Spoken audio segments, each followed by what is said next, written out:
Hello and welcome. If you are new to our YouTube channel, my name is John and this is Beyond Belief Sobriety. We are a podcast where we explore topics of interest to people who are seeking or who have found a secular approach to recovery from addiction of all kinds. We have a YouTube channel here where we post videos and we post our audio version of our podcast. Right now we're doing 3 episodes a week. Today, my guest is Robb Kelly, who is currently lecturing about addiction at the University of Texas at San Antonio. He earned a Ph.D. in psychology at Oxford University in 1984. He's also an accomplished musician, having worked as a bass guitarist at Abbey Studio in London. He is the author of Daddy, Daddy, Please Stop Drinking, about his own personal journey through addiction and recovery, which is a book I just ordered from Amazon today, Robb, and I look forward to reading. Robb combines his own personal experience with his education to help others through the Robb Kelly Recovery Group, which we will learn more about as we go through our conversation here. So welcome to Beyond Belief Sobriety, Robb. It's so nice to have you here. Thank you for taking the time to do this. No, thank you, John. It's good to be. I'm looking forward to this. You know, as I was reading your biography, there are a number of things that stood out to me. One thing, though, from the beginning in your story that we share in common is that we both started really early with our drinking, and in fact, about the same age. And I guess my first question to you, just to kind of get an understanding of maybe your story, is looking back on your time as an addict, what do you think was behind your starting drinking at the age of 9? Well, I think a lot of it was predisposition, definitely. Hereditary. Grandfather was an alcoholic, missed my dad, got me kind of thing. That's from my studying over the last 30 years about alcoholism. Not so much drug addiction, but alcoholism is what I specialize in.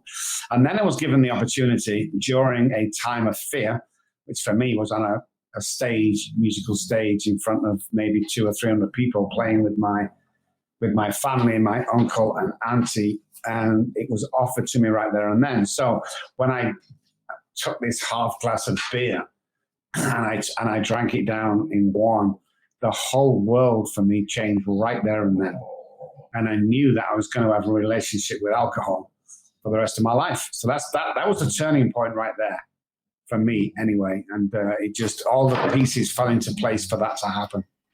Yeah, similar experience. And as I look back on when I started drinking at the age of 8 or 9, which seems just crazy, but I understand it now looking at the house that I grew up in, and when I found alcohol, that was medicine for me. And I find it interesting that you wrote there's a real difference between alcohol or alcoholism and drug addiction. I think that you wrote that not everybody can become addicted to alcohol. That it's like you just can't, like anybody who uses heroin, for example, will become addicted to it after a certain amount of time, but not necessarily with alcohol. What's behind that difference? Yeah, going back to, again, the predisposition, hereditary, and the alcoholic brain is born that way. So what happens is the brain is slightly rewired, and the trauma that we get from that, and childhood trauma is rife in every alcoholic or addict, if not everybody. So that's definitely behind it. So the remark trauma is different. So let's say, for instance, and this is an interesting point that I found out in research only about 9-10 years ago, is me and my brother's fine, doesn't suffer from any addictions, and me, I stood on the kitchen table, for instance, and my mum walks in, and my mum says to my brother, Paul, will you get down off that table, you stupid idiot, get down. And he gets down. And she says the same to me in the same tone, in the same voice. But what I hear, get out of that chair, you stupid idiot. And I found with alcoholics, we tend to hear things differently because we want to self-sabotage. And that's where the addictive brain comes into its own. There are billions of neural pathways, but our neural pathways in the alcoholic brain wants to self-sabotage more than the normal brain. And all this is new science that's not been published yet, but it's our findings and studies and case studies, evidence-based research that we've done that differs from the both. So you were right when you said, John, that You can take heroin or whatever it is, meth. Then you can use it on a regular basis. Then you like it. Then this circle goes round. But then you become addicted to it, and you can't stop taking it unless drastically an intervention was done, where you go into hospital or treatment. With alcohol, here's the line I always use, and people gasp in awe, is you cannot drink yourself into becoming an alcoholic. Interesting. I know people drank more than me. Drank more often than me. Yet get up next morning and go to work. They have great jobs. With me, it was just destruction. So the first drink, and every alcoholic, real alcoholic, that's another definition as well we need to know about the alcoholic and the heavy drinker, will tell you they remember the first time. My patient the other day said, I remember the first time that Dad gave me alcohol. I said, how old were you? She said, I was 4. I said, 4? He said, yeah, he put whiskey on a handkerchief and he put it on a tooth that was aching. And right there and then I knew the alcohol was for me. Yeah. Wow. Yeah. Yeah. And again, I can relate to that so much. And you have to forgive me. I'm always going to go back to relating to things personally, which seems kind of silly, but I'm learning a lot about, I've been sober for a long time and I'm still learning about what made me become an addict and what made me have problems with alcohol. And I find it interesting, this whole discussion that's going on right now about trauma and what we're learning about the science behind the brain and how our brain works. And I just can't help but think that the two are somehow related, that, it can't just be an either or situation, that it's not like trauma causes alcoholism. No. And people miss a couple of things. Of course, the hereditary thing I've talked about, and then the trauma adds to the alcoholic brain. The growing up in certain situations and conditions add to that. The family environment as a whole, if there's alcoholism, the family adds to that. So the quicker and the more drastic the upbringing of the child, especially going through early ages, 4, 5, 6, 7, going into teenage, a lot of it depends on the conditions. That will add to it. But there's always the predisposition. And people may say, well, I'm an alcoholic. I know I am. The doctor told me I was an alcoholic and I have 10 DUIs. So got to be an alcoholic. No, you do not, my good man. If you go to 12-step meetings, great. Continue doing that. But alcoholism is the only self-diagnosed illness in the world. Nobody can tell you you've got it. But what happens is when I put alcohol in my body, the craving starts because I'm allergic to it. So what happens, I have this sort of obsessive mind that tells me once I focus on alcohol and I know I can start drinking through school, I have a laser focus on it. So my brain tells me, not like other people, that it's going to be different this time. Nobody's going to know that I'm going to be drinking. I deserve this drink. All the manipulation the mind plays with yourself. And all of a sudden, you break down and you take that first drink. And what happens then after the mental obsession when you drink it is the body becomes to rely on it really quick. So the body needs it. So you can't crave for anything that's not already in your body. But as soon as you take the alcohol in, there goes the cravings for alcohol. And it's kind of between the both. You can't have one without the other kind of thing. But, once them two come together, it's very, very hard to stop. Now, I always ask an alcoholic who's not too sure, when you take the first drink, can you stop? And most real alcoholics say no, not on the first drink. Drink to oblivion, where if you're not alcoholic and you go in and you go to a 12-step meeting or treatment because your wife told you to stop drinking, or you think you're drinking too much on a couple of beers a week, then you're not the real deal that we talk about. And I think more education is needed on that. There are people going to 12-step meetings who just go, sit down, drink coffee and hit on women and think they're alcoholic. Well, you're not necessarily alcoholic, unless you have that story, that feeling, that one moment in your life where, you took that drink and your whole world changed right there and then. That's the difference. Right. So you had, I was reading your biography and there was something you wrote there that I found striking, that I think might have informed the way that you view treating alcoholism today. But correct me if I'm wrong. But you were talking about an experience you had while you were homeless on the streets of Manchester, and you were coming off alcohol. You needed a drink. You were going through withdrawals, and you were standing in front of a liquor store, and it wasn't opened yet.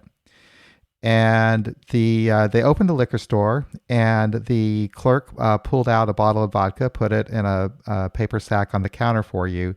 And as soon as you saw it, your cravings were finding relief. And it occurred to you that it wasn't necessarily the alcohol, but the way you thought about the alcohol. Correct. What? Yes. That's really interesting. It is. And that was kind of my aha moment. Let's just go back to a second, because it's really interesting while describing this story that we get the point. And this is, I'm sat outside a liquor store back in England many years ago. It's snowing. Okay. I'm in a vest and flip-flops and a pair of shorts, and I'm sweating profusely. So I know from experience that I'm now going into DTs. And what happens is if I don't get alcohol in my body within the next 30, 40 minutes, I'm going to go into shock. And my body's going to go into shock and fits, and I'm going to have to be taken to the hospital real quickly because I could die. So that's the preemptive of the story. And then the guy opens the door 3 hours before he should do. Wow. Because he can't sell alcohol until 10 o'clock. It's now 7 a.m. Puts the bottle on the counter. I grab the bottle, and this is what happened. Headache stopped. Sweating stopped. The mood that I was in changed instantly into, oh, have a great day. It's awesome. And I remember grabbing the bottle. I was looking at the shopkeeper, and I looked, and I could feel my whole life just change there from sadness to happiness. And all the symptoms I had just disappeared. I looked at the shopkeeper one more time, and I looked back to the bottle that was unopened, and I went, oh my goodness, it's not the alcohol. Wow. It's me. And that's why we always say that alcohol's just a symptom. It's nothing to do with the disease. And again, people have said, what? Well, alcoholism is, well, let me tell you, the bottle is a symptom. So say I have chicken pox, for instance. A friend of mine said, hey, I can see you got chicken pox. How do you know? Well, the spots all over you, obviously. I said, that's the symptom. What I have is a viral infection you can't see. It's the same with alcoholism. The bottles are the symptom. I have a mental defect that you can't see. And it's the same thing. So, not necessarily is the alcoholic, stood on the corner with a big coat and a string tied around his waist. These are people that are trying to hold down normal jobs. And alcoholism as a whole is one of the most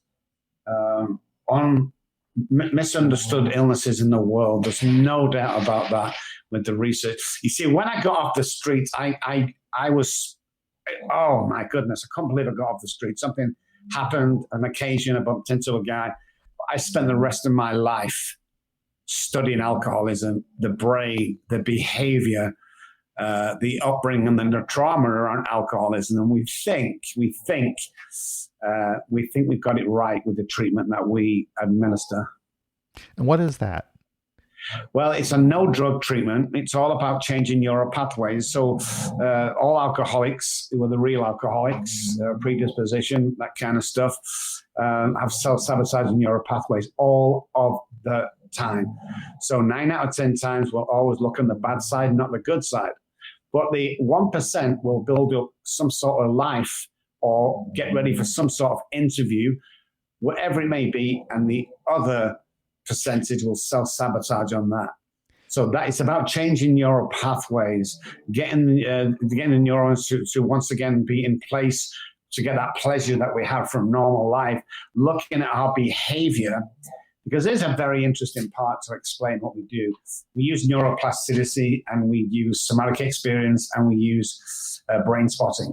And see, that's what I want to add. Those are the things I have no idea what those are. So excellent. Well, let's go back to that. So okay. Normal psychology takes place in the program. My psychotherapist and my coaches go back to the scene of the crime with the family and the trauma. They clear all that up. And then I specialize. Somatic experience has been around for many years, but it's basically looking at what our body's trying to tell us. So the treatment on that alone is phenomenal. Brain spotting is a new technique just come out. I'm one of 5 guys that's been certified in this. It's not come out as a real program yet, but I knew when I met this guy, there was something to it. It's a direct input from the pupils to the subconscious brain where the disease lives. So once again, getting rid of all that trauma. When them things happen, we can clear up the past, and then we can start building a future. And we have to, again, as we go, every hour that we meet every day, because we have to uncover, discover, and discard the neural pathways and the disease itself. And repetition strengthens and confirms. So, an internal dialogue. These are all things we work on. So if I drop a pen on the floor, I'm not a stupid idiot. I've just dropped a pen on the floor, because our internal dialogues as human beings will affect everything in our life, but as alcoholics can kill us. We, again, hear and feel differently to other people. Mm-hmm. And that's what happens is we self-sabotage. And the only way I self-sabotage is to drink alcohol. So is that what neuro-linguistic programming is helping develop those new pathways, neural pathways? Is Yes. that like just a different way of thinking or using the brain? Correct. It's a different way of thinking, but also catching out the disease of alcoholism. So NLP, neuro-linguistic program, is to redirect and solidify neural pathways to make sure you don't go back into old behavior. And it's really clever how we do it, because once we start new neural pathways off, we practice them every day. Let's say somebody comes in our office, and they're into football or tennis or whatever. When you come into the office, from when you park your car to the driveway into the house, there are certain signs around that we might leave a tennis ball on the side of the ground, where you'll notice that subconsciously straight away. You might come in, we'll get a tennis picture or something, a small picture in the corner, you'll notice that. Then by the time you get into my office to see me, you'll be quite comfortable, because you've seen things that you recognize that the subconscious brain takes in. So we did a demonstration to prove this many years ago, and we had a guy that would always drink Coke. Every time he comes in, Coke, no ice, Coke, no ice. So we asked him if he could take him for a trip round, because I wasn't ready to see him yet. And one of my drivers took him round, and we made sure we passed him 5 billboards with Fanta drinks on them. And when he got out, there was a can on the floor, empty can, was a Fanta can. And by the time he came in the office, as usual, the girl went over and said, "Okay, before you see Dr. Robb, what kind of drink do you want?" And he said, "I'll take a Fanta." That's the neuroscience we're talking about, without going into too much depth. We can change that. We can change. If you hang around 9 depressed people, you'll become the 10th. It's the mirroring part of the brain. Interesting. Watch who we stand around. Watch what we say to each other. Watch what we say to ourselves, and start building a life that you're happy with. Because this has to be fun. Mm-hmm. If it's not fun and you can't build a life beyond your wildest dreams, I'm out. John, I'm back drinking. I don't care. I'm selfish. So it's all about redeveloping yourself and building this new person, because, again, going back to the trauma, we're never good enough. I come up with a saying: we're never going to be tall enough, thin enough, blonde enough, or rich enough. It just isn't going to happen. So when we start to accept that, because our parents are pushing us to be people we're not, that easier way to live for me. Yeah. Of all the people everybody that I talk to, almost everybody anyway, that has been in recovery, most of them will point to community, connection with other people as probably the most important part of their recovery. And it was with me too. And I think that one reason for that is because it makes recovery pleasant. It makes it sometimes even, for me, I had to enjoy my recovery. And when I was in my early recovery days and I was around people my own age and we were going out and just having fun together sober, that to me was probably, I thought, one of the more important things that I'd done in my early recovery. Do you think there's something to that? Definitely. Human contact. We're communication beings. We need all this. We haven't seen the backlash yet of COVID and the isolation and the, online working and stuff like that. We've not seen the backlog. There will be a big mess from that regarding, psychologists will tell us that there's going to be a big mess of that. And I truly believe that. But yeah, communication, we need to do that. If you're going to, say, 12 groups around the area, if you're going to 1 or 2 a week, that suffices.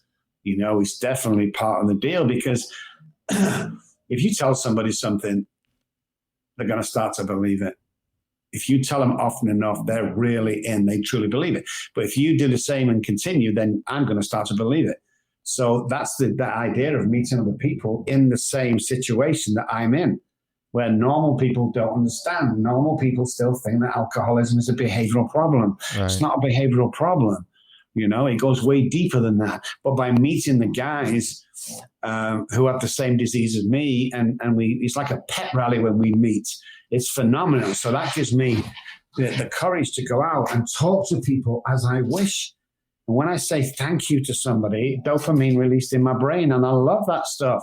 So I'm always kind and considerate and looking what I can do for other people. And when I do that, John, my life seems to take off.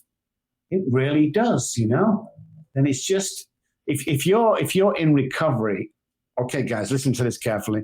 If you're in recovery and you sat at home right now and you don't think you're good enough, you think you're worthless, you'll never amount to anything, I want to apologize to you guys. Somebody's put that there. Right. We're not born this way. We're born with $1 million minds. Stop hanging around 10-cent people. Show me your friends, I'll show you your future. And that's why the meetings and the fellowship and the church and wherever you go to get that is phenomenal, and it needs to completely happen. Definitely. So how are people doing that you're treating today, that you're helping today, with the isolation that's been imposed on us through COVID? Well, once you find out your true self, once the neural pathways are redirected into positive, healthy neural pathways, we know how to look after ourselves.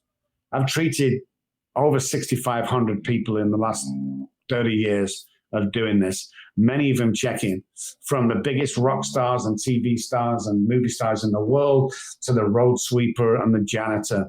They're all doing well because we know how to look after ourselves in such a situation. And the reason why we do is because of our past, because of the homelessness, the neglect, the abandonment in our past, which every alcoholic suffers from. Then we know how to get through this. And that's what we found, that people who have recovered from a hopeless state of mind and body are used to isolation, but also they know the danger points where normal people don't, because they're, I hear them all the time. I have 5,000 friends on Facebook, Rob, and I go, well, really, you just plugged into the wall. That's all you are. We need that human contact as often as we can, because if we do spiral out of control, no one's there to keep us accountable. We need that every day to develop my sound of mind. Right. Yeah, I find it interesting that the recovery community has done pretty well through COVID as far as being able to find new ways of connecting with each other. And even people who are needing help, and there's a lot more of them now, are finding help online. And things are changing here in the United States all the time, and where I live in Missouri, it seemed like things were getting better, and now it's getting worse again. So people that we're meeting in person are now getting back online again. It's just, I find it really interesting. This is going to be, I don't know how we're going to come out of this. I think that there's going to be a lot of good that comes out of it in the end, that we're going to find new ways of connecting people that are seeking support that we didn't have before this. Definitely. I even see my doctor online, everything's gone online right now, which is easy for everybody. We've been telehealth for 8 years, so we kind of know what the deal is. And, but I think there's millions of things that have come out that are pro. It's like, oh my God, we can do this, free up our time. It's amazing. But the other thing we've got to be careful of is, the isolation with normal people, because it really affects your mind. It does. Most people that are sentenced to death sit on death row for many, many years before the execution. Tests have done that 9 out of 10 people, by the time they reach the chair or whatever it is, are insane. Yeah. And that's the only thing we got to be careful of. But we can Zoom every day. It's great. It saved a lot of people's sanity as apps like Zoom and StreamYard and whatever else the guys use out there. It has saved our sanity rather than just a phone call. Right. So another thing I wanted to talk about as well with you is there's a lot of shame associated with addiction, and there's a lot of stigma associated with being an addict, being an alcoholic. And I think there's sometimes even a stigma associated with even being in recovery from it. And I wonder if you have any thoughts about what people in the recovery community might be able to do to somehow reduce the stigma of just even being a person in recovery. I always think, when I walk anywhere or do anything or meet anybody, I'm the only face that they may see that day from somebody who'd struggled from alcoholism and is well. Because we still get tagged with that. Oh my God, my first wife will say all the time, he's just an alcoholic. Stop wasting your time when he was an alcoholic. So I think education is the first thing. One of my main things when I came to Texas 14 years ago was to start, especially with the people that I know personally, is get them to start coming out, Yeah. A lot of huge stars that I've asked have been wearing medallions and, come out freely. A lot of people still won't because it'll affect their TV contract or work Sure. or whatever it may be. But we need to start being strong and educate other people that, first of all, someone who's recovered from alcoholism is one of the best people in the world. I only employ recovered alcoholics and addicts because you find the true you of honesty, of knowing what life's all about. And alcoholics and addicts are the only people that get two lives in one lifetime. So it's really important that we look at this from a definitely different angle. I mean, wherever I go, I'm either Dr. Robb or Robb Kelly. It doesn't make any difference. I'm not hiding from no hand. If you're in recovery and you see me talk somewhere or, walking somewhere and you recognize my face, that's why I do it. I'm open, I'm free, I'm proud, I'm loud, I'm sometimes aggressive, on a nice aggressive, not horrible fighting aggressive, that this needs to be an understanding that everybody, listen to this, guys, everybody knows somebody who's struggled with alcohol and drugs. And if you don't, then it's probably you. You are so right about that. And, I have only within the last couple of years have come out openly as being a person in recovery. And I've been sober for 33 years. Wow. It's crazy. I know, but I'm just now comfortable being on YouTube with my first and last name, et cetera. So, but I think it's important. And the thing that it occurs to me that whether I'm talking to somebody at work, somebody I don't even know, almost everybody has somebody in their life who has struggled with addiction and alcohol addiction in particular. And they have seen it up close and personal, just how bad it can be. So it's like, why wouldn't you want to come out and just say, yeah, I had that problem too. And I happen to know of a few resources that you might want to know about. Yeah, it's amazing. And I used to get it in Starbucks, because of my English voice, first of all. Just going out for a cup of tea or, Earl Grey, and somebody always within earshot goes, oh my God, you're from England? Oh my God, how did you get here? Oh my God, what do you do for a living? And every single time I tell them that I'm a doctor that works with alcoholics or addicts, every single time, John, oh, my uncle, my auntie, my sister. Every single time, it wasn't one person. So then we did when I was in Dallas in Highland Park. I sent my staff out one day to ask questions freely, and yes, 100%, everybody they approached knew somebody. Yeah. So to me now, it seems pretty clear that it's not a problem for me to be open about that, and it makes actually having conversations a lot easier. So if I'm at work and someone says, yeah, my brother is really having a really hard time right now, at least I can say, yeah, I understand this, and so rather than it's a shame for so many years I would hear a conversation like that and I would shut down. They wouldn't know. So yeah, I do think that that's key. And of course I understand that it kind of depends on where you are in your life right now, how comfortable you are coming out openly like that. But the more of us that do, I think is for the better. It's just a better understanding all around, that we need to take visions of, when I do my courses or do my talks or lectures around, I often put on the PowerPoint, I put two people, and one of them is a vagrant, a tramp, on grow big beard, and he's stood there with a bottle. And then I show a mother in a business suit having a glass of wine with friends. And I often say, which one's the alcoholic? And most of them choose the down and out guy who's homeless. And I go, no, they're actually both alcoholics. It's just that one has been left untreated and one will soon become in that danger point. So you can't judge the guy with the bottle in his hand as a homeless. You've got to look at the people around you. And Me personally, after the research I've done, shows that alcohol kills more people than cancer and heart attacks. Now, before you jump on the phone and start calling John, you have to realize that most of alcoholism deaths do not go down as alcoholism deaths. Right. So we go back to 10 years ago in Dallas, Richardson Hospital, where we were allowed to sit in their ER for a couple of Fridays and Saturday nights. And most people that came through and died were chronic alcoholics, but it went down as, fire in the house or car crash or liver failure. It never goes down for the true reason. It always goes down as something else. So the figures that we see are not correct. And I know that for a fact. So that's why you could go up to somebody and say, hey, do you know anybody had a heart attack? And people go, oh, no, not really. I can't think.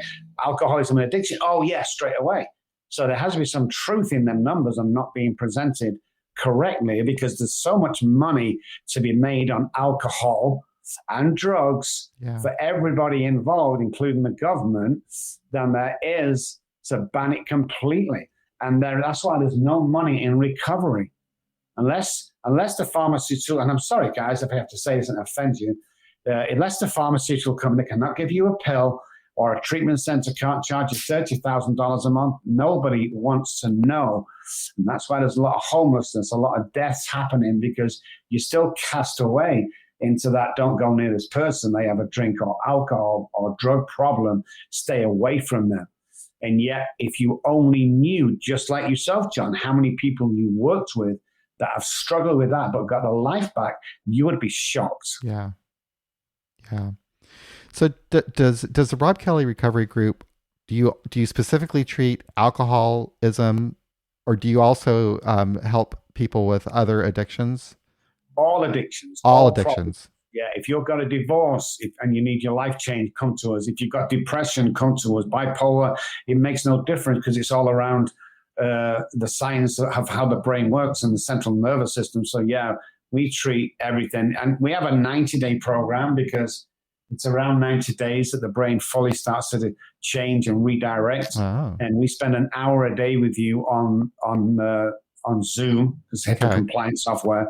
Yeah, and that's what we do. And we're very proud of what we do. We have two things that nobody else has.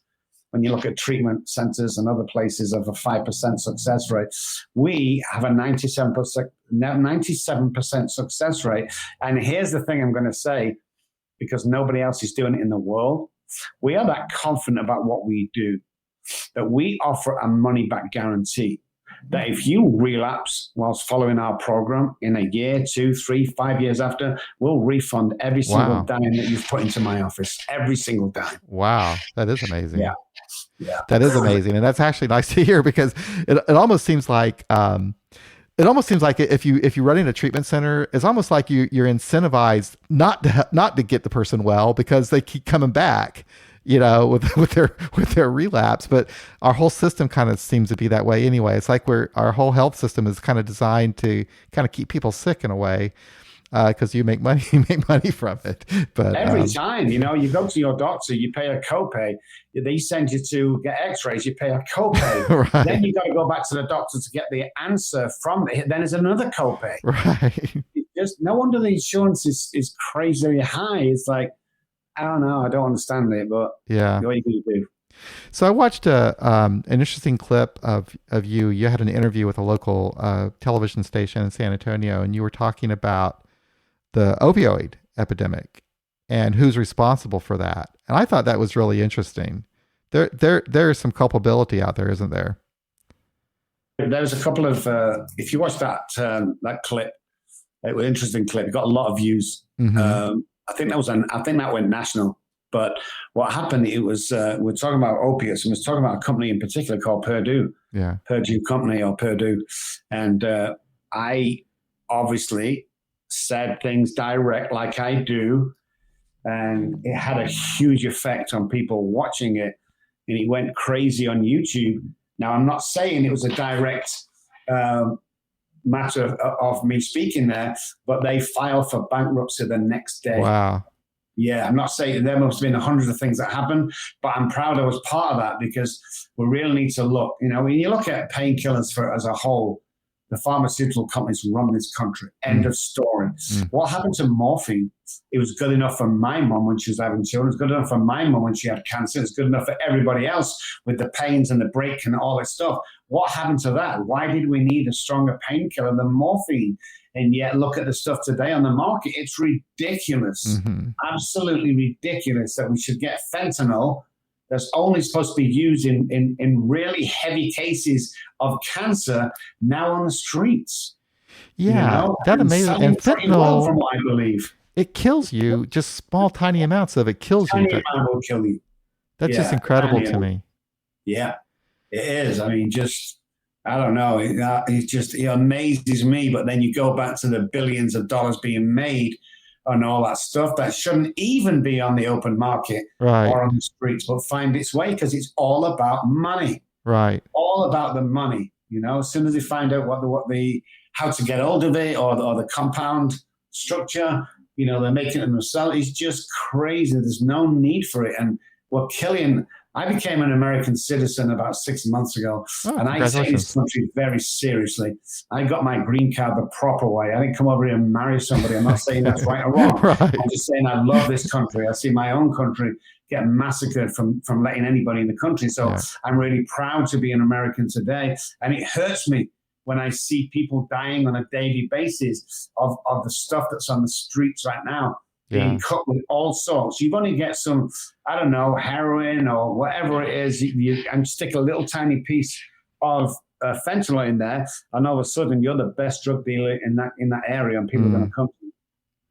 So recently, within the last year, I took a course to become a peer support specialist, certified peer support specialist in Missouri, and in doing that, I've been able to connect with other people in my state, talking about the problems that we have in Missouri, and a lot of the problems center around opioids and the opioid epidemic. And I went to a seminar where they were talking about the possibility, if the federal government would give the okay, for St. Louis to actually have a safe injection site to help people.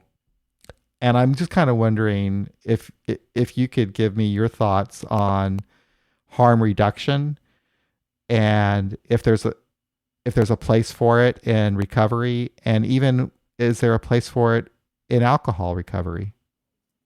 Well, I did one of the appearances on the Doctors, which is a huge millions and millions of people follow. We had this conversation about 6 years ago, and it was I was for safe rooms in hospitals, in centers where people can go. I was for that for a couple of reasons. So when I grew up, we'd often find discarded needles on the floor from drug addicts. This is how I look at it. And there's pros and cons. I know that, guys, all over the place. But if you can encourage a couple of addicts to walk into the safe place, getting brand new needles, inject there, it would keep them off the streets, first of all. But most importantly, I think, if there was some person in that room that was talking to them and friendly, possibly a recovered addict, if you save one person in 100 that come in that day, surely it's worth it. You can't put a number on a life. So, yeah, and I think, so it's almost blowing my brain out, I'm going to say, because it's amazing. What people don't realize is most heroin addicts don't want to take heroin. Most addicts in general don't want to do it. No. So if we can come into a safe place and have them on every corner and get a chance to speak to somebody who's got their life back together again, it only needs a little tiny incentive in the brain to go, maybe I can do this. And that's why I'm pro injection sites. Yeah, I have the same thought. It seems to me, and from what I've learned about the injection sites they have in Canada, is that's what helps. First of all, you're not alone, so you're not going to overdose. Someone's there to make sure that you don't. Plus, you are around other people, and that seems to be the key if you're going to ever have any hope of recovery. If there's ever going to be a spark of recovery, you're going to catch it from another person, hopefully. That I have never heard that said, I'm going to write that Oh, down. really? That's absolutely brilliant. I just think that that's the case. You're always going to catch it off somebody else, the recovery bug of somebody else. That is so true. We can't do this on our own. Yeah. I mean, even if we look at alcoholism as a whole, the hypothalamus in my brain, which is at the base towards the back of the brain, it's my fight or flight part of the brain. So it tells normal people to run, to stay, to eat food, and to drink water. At a certain point of alcoholism, our brain is different to anybody else's. So what my brain tells me going past into chronic alcoholism is to drink alcohol only. It doesn't tell me to eat food, and that's why I could go weeks without eating food. It doesn't tell me to drink water. I can go weeks without drinking water, but I have to drink on a daily basis. So when you're looking at that your brain's already telling you, then you know for a fact that you can't do it on your own. Yeah. And that's what you just said. It was just freaking amazing. Yeah. You know, it's just like, I don't know. It's like a new life being passed on to somebody else. Yeah. Wow. When we were talking about harm reduction, though, too, with amongst my peers, we were talking about it, and when we were talking about it with respect to alcohol, and I didn't really see a place for it in alcohol, and they were asking this one particular person about it. He says, well, the way that I would approach harm reduction when it comes to alcohol is I would, help educate people about how they don't drink and drive, how they, make sure that they don't have their keys around or something like that. And still, it didn't make sense to me because I had been there. I was an alcoholic and I was a blackout drunk and I drove in blackouts. And I don't think there's any way in the world that I could have reasoned myself not to do that. But maybe I'm wrong. I don't know. No. Again, let's go back to the brain telling you to do it. It's impossible to stop drinking while you're in that zone. And you can't think rationally. You can't think rationally. Yeah. The amount of calls I've got from prisons and jails, and they go, Dr. Robb, oh my God, I've just woke up. You're my first call. What's going on? But they told me I run over someone last night and killed him. Oh God. Probably did. If that's the case, they don't remember. No. They just don't remember. So a lot of heavy drinkers show up as alcoholics. That's the main thing. There's a difference between the Friday night drunk and the Friday night alcoholic. One needs treatment, one needs jail. There's no doubt about that. Yeah. But you have to go into the differences between them heavy drinkers, them abusers of alcohol, which is different from alcoholism. Right. That's the fine line we need to look. So with them guys, they are going to be saved by, and stop drinking and driving. Let's do something like you can't do this, you can't do that, leave your keys at home. That will definitely reduce a lot of trauma going forward. But with the alcoholic, there's no stopping them. No. It's virtually impossible to not do these things. Like you, I mean, people grab your keys. We get very angry at that and violent towards. It's like, don't tell me what to do. And then we drive and then something crazy happens. And of course, most people are looking at life sentences when that happens. But we are insane with the illness. Nothing makes sense to us. The reality, the dream, we can't tell the difference between the right and the wrong, or the real world and the fantasy world. There's no line there. So we will do crazy things. Listen, I'm not too sure where we are with your listeners or viewers, but guys, I stabbed my wife 3 times one night because she wouldn't let me finish the bottle of vodka I was drinking. Now, I was absolutely aghast and ashamed of that.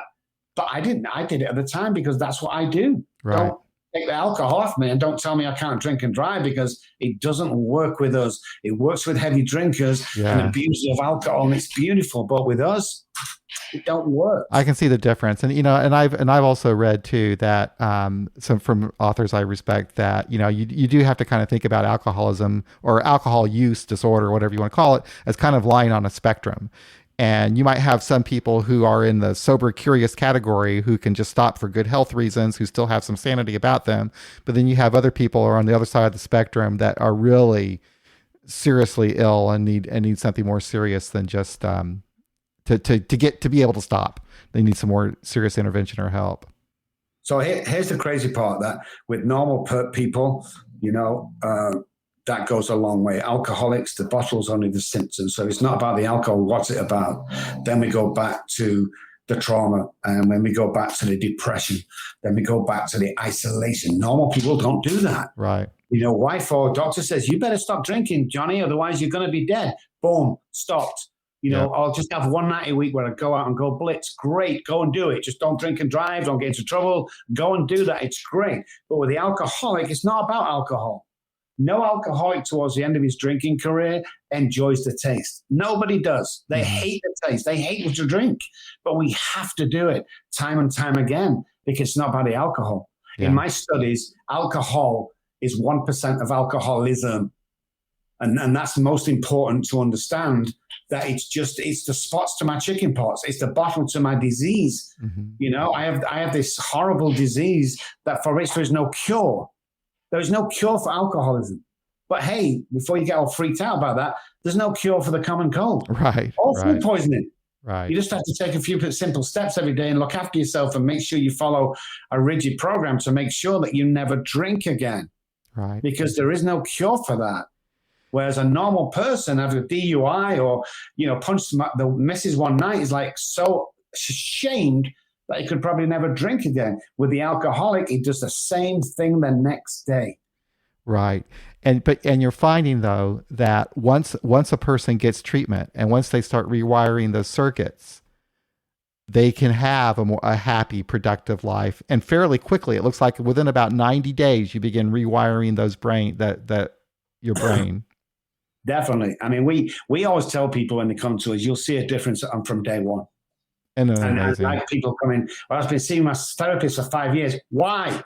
Nothing happens from day one. Why are you going back? It's the same as madness with alcohol. Why do you keep going back to something that's not working? Yeah. But yeah, the same day, and with 90 days, I love 90 days because obviously the repair of the damage done to the brain, that's amazing. But yeah, it's really quick, guys. It's not this complicated matter that we're talking about. It's not, I don't fight alcohol today. If I fought alcohol on a daily basis, I'd be drunk right now talking to you. Yeah. Because I can't fight it. The problem for me had to be removed. The psychic change, the psychic being psychologist, psychiatrist change, the change of mind for me had to happen because my knee-jerk reaction was always to self-sabotage. Right. Whatever it may be. That could be sex, it could be food, it could be alcohol, it could be drugs. You know, we have to change that mindset. Then in time changes the behavior. It changes the central nervous system. And altogether, you know, if you're getting sober and clean and really mean it, then your life needs to change from day one. You need to start looking at what's possible for you. Can I be a CEO of a multi-million-dollar company? Of course you can. And I tell people all the time, stop putting the brakes on your imagination when it comes to rebuilding your life. And I always used to get, John, smart comments years ago. Well, I can't be president. Well, I beg to differ today. The same thing still applies. If you want something bad enough, and if you don't drink, you should want something bad enough, like that new car, that new house, new wife, whatever it may be, then the world is open to you. It's like, you know, quantum physics. Quantum physics tells me I can be up to 25 places on a basketball court at the same time because nothing really is solid. So I looked at that and I thought to myself, where would I want to be if I could see myself 25 places at the same time? Where do I want to be? I want to be over near the goal. So when I get the ball, I put it in the net. I'm the hero of the game.